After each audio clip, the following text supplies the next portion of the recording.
ana se ye de anyidide mu nsam no nyina kogu braso se ye di enkomo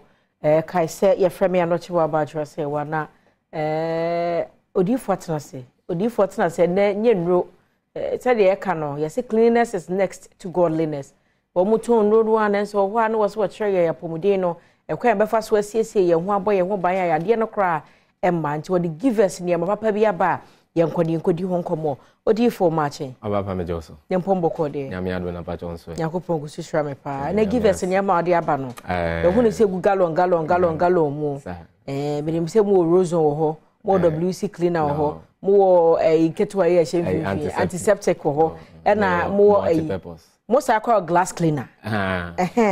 eti edi mu nkomo kakra ye fresh ye free de he ma me fa multi purpose no emfa enhyasie na ne di ka ma me nchi ahwefo Ghana for awo mo ehwe ye cheche ne benche se ebre ne edo nyina no sa ahotoso ne sa abotoyem no wo mo nya o givers eho oyi ye herbal product no feel away any ye clean care product ahodro givers eno so ye dia ba adwaman so na ne di kan we eno na ye givers multi-purpose cleaner no enu nie we na ye givers multi-purpose cleaner obi a wo hwe me baby say givers multi-purpose cleaner ne ye de yeden e pa cho e ya de ba ko pe ne ye de ye na de na ye de ye nso no ni nyina eboa e ma ya pomodin ewie pe ye se na odi kan ye na Charles Wellesley ene kan na se oyi nyame so mpa eto nchen ya ahonimdie ene wo givers multi-purpose cleaner ye de mobe se eye tiles se eye terrazos se ye rubber carpet ana se eye cement kura na obetumi dia mobe so na ne atie nie ofa givers multi-purpose cleaner na ne emane danso na eye sonko ho ne ye de ne frɛ no edrogumu a eno no ekun bacteria se a umfa wani eden ehu okay eya ye kan disinfectant eni edi egum wo se obi wo hobeka so ma mo bi ha awie o ahaye nyan ahaye tro ase bibi egu efam ho rubber carpet no so tiles no so ye so me mo bi kra no enkekan no anko ene da so dadani ena onam ho kakra na se o patre atofam ena o se wo ma haye nyan na nka wa ha me pacho se unya givers multi-purpose cleaner no na udi mo bi udem ho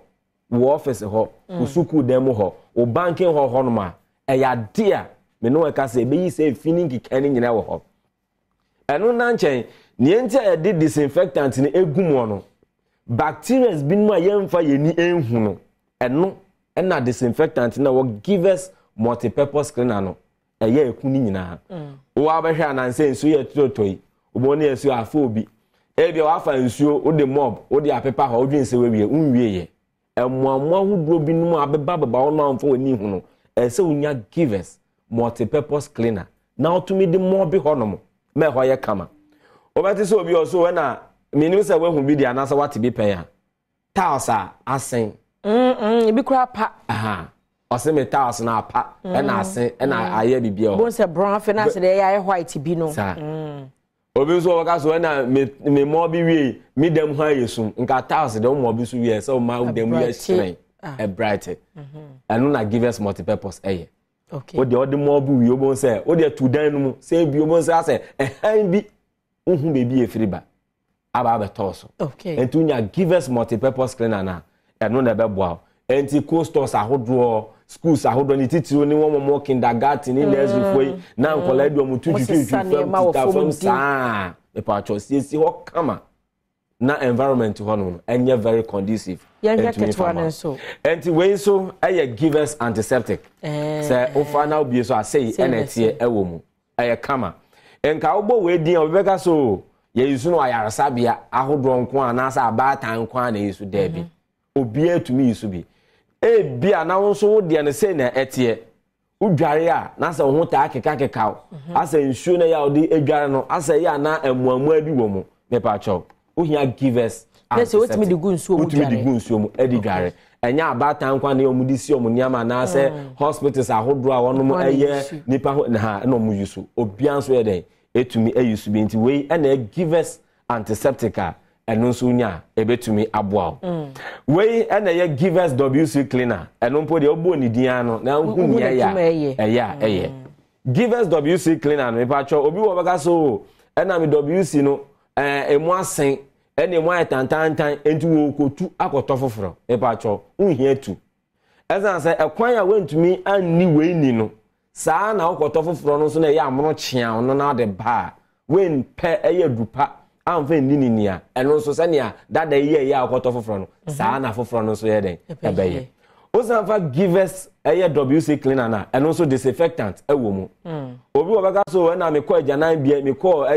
bia WC we so na bia makofa yare bi na ewo mu nti no eku emuamu ahodo bia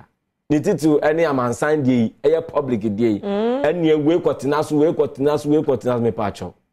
bo modern akopa give us WC cleaner na we ne ye enye den o de wa ye obi bia wie na wo koda no bieso na hwe fegunu uwi akata so ade achi a wo se yie fini nkeka ni nyina na ahia ne se obefa nso na de brush na de twitwitwu na fe de mo ate se kama ne mo aye fefefe etumi e de ama wonte no na ye give us WC cleaner unya ebetumi aboa ye pa nia esimenim hanso no na ye give us rozone we na edisi white no we na edisi white we na ye bleach no we na blue wom dada okay give us rozone enti bia o de no say ye be shit ana so de emfa ne mafin bia na we no se ne ye no blue nu wo mu dada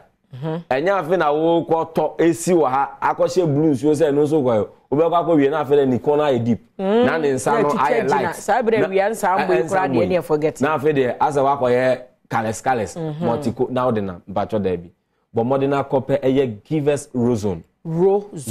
okay give us rozone na say we no mo ye laundry services no mo here bi pa because ko show bi atade blue man ko twetwa gina pa asamato wakọ ha no okay enti unya we ya eno na ebetumi abo na wo mo ye decoration ni aka ho wakọ je obi event ayefro obi akodidi ya bi anwan ye we ne so nyina okay unya give us rozone na odi ne hia ne so odi soku ni ama no fakitu e bi gum keke jesi ho se madu dunum ntem afede fasamana to so na posta no kama sa na no na betumi aboa ye pa enti no obebisa se na give us ye nipa nya no obenya bi wo he me pa cho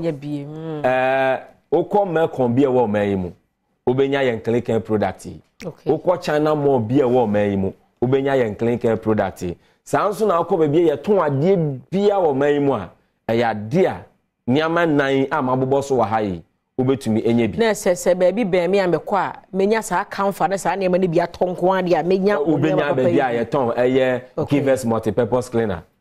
antiseptic WC and have a give us rozone ade obetumi enya ni nyina bi eden e wo hono ato enti bi obi hwe me na bi a opanido so poetu aton ana se ne ama kire mu ha nyina no wasape enkire mu bi e de afa ho a me pa cho give us ya homa trofo no ni obetumi afre ya no pa ewia ebre bi a we fre bia no ye benya adaje na ye no edi nkomo 0501 556828 0501 556828 na bomode na kopebi na me soro so na me wie kra no obi bebi sa say bia ehyenfo anaso mo mukita cars ahodo womu so mu de omu ana womu de womu womu de na ye multi-purpose cleaner no bia o carpet na ya odo na sisi so na efi bia o fi honom no efi ni ho ana se bia nso yire ntumi amba honom na nso ye den ara wo nanti pie ye koba ye de wo nan no mpaboa nanti koba ye ne de wakwa akotietie bi mu de aba betena car no mu enti me pa cho se wunya give us multi-purpose cleaner na eno na nso wuhia na o de clean o carpet ni nyina na o de mesiesie o car no mu o car seat ni nyina wuhia we bi na watumi de apepa ama na ye kama na emuamu bia na atumi apiepie ewo mu ni nyina nso no eno nso atumi etwa ewo ho no ntino meni aba no pay na say give us ye clean care product ahodo no pay ye de ebe kire adofo ganafo wo mo cheche ne benche no na say eno ni bia na ahomatrofo na o screen so mamu die eguso sense so mamu bi eguso na mu sense so biom 0501 556828 eno ni ahomatrofo give us ye didi juma odifo no odifo yedase pa so de ne wo papa sei abre ye busua na se givers wo mo clean care products na ye di ho nkomo anope na meda me ho abansa mekono na edu sei atwene wa ampem a wodi nkan tepaman hene eno na ye obede onkwaso ebodi ya na mama me muso na Nyankopon hwira na onye okase na nimdie ni nyansa no onfa bebre MP so emao we so se ne ba Richard Eko Saki na ye obede wo Austria abrochimaimo enti Richard Eko Saki o papa Isaac Roxen Saki obi a wo hwa Adom TV pa anopa bi ajesu wa musa matena ha na send message ajoa me hwe wo Sunrich Hotel owner no so Eko Saki Richard happy birthday to you. LC Sewa Kwaten Kimora Beauty Plus Kumase ne ba LC Sewa Kwaten ene LC birthday medofo medodo happy birthday to you baby girl Nyankopon hwira na onye okase Chairman Roxen say o wo hye ne ba obapa abnanka nsa Sewa bonsu birthday Nyankopon hwira no o ma ni suade hunu o ma ne da chenye kase na nye fefefe abna enkansa Sewa bonsu obapa happy birthday from your father Chairman Roxen ebusua meda me ho aba me ba de aka chire no ebeto aso obedwam so enko bebia